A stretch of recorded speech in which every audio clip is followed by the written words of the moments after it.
30 படிகள் கீழே இறங்கிய நிலையில் அருணகிரிநாதர் இயற்றிய அரிய சித்திரக் கவியான திரியழு கூற்றிருக்கை என்ற திருப்புகழ் பாடல் தேர்வடிவில் எழுதப்பட்டுள்ளதை காணலாம்.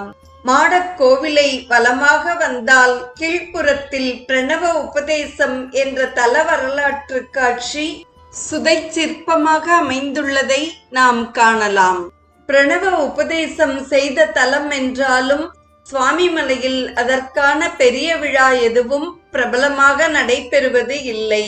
மாறாக திருப்போரூர் முருகன் திருக்கோவிலில் பிரணவ உபதேச லீலை என்ற விழா மிகச் சிறப்பாக நடைபெற்று வருகிறது. அங்கு பஞ்சலோகத்தில் பிரணவ உபதேச மூர்த்தியின் படிவமும் உள்ளது என்பது குறிப்பிடத்தக்கது. அடுத்த 30 படிகள் இறங்கியவுடன் இடப்புறத்தில் பிரசாத நிலையம் உள்ளது.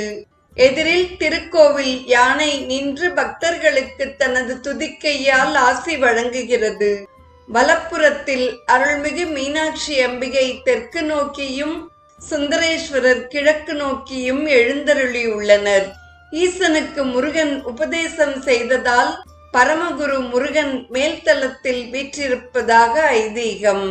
நெல்லிமரம் தலவிருட்சமாக விளங்குவதால் சுவாமிமலையை தாத்ரிகிரி என்பர்.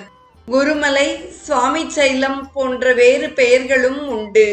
கீழ்ச்சுற்றில் திருமண மண்டபமும் யானை கொட்டகையும் தங்கரதம் நிறுத்தும் இடமும் உள்ளன. திருக்கோவிலின் மேற்கு புறத்தில்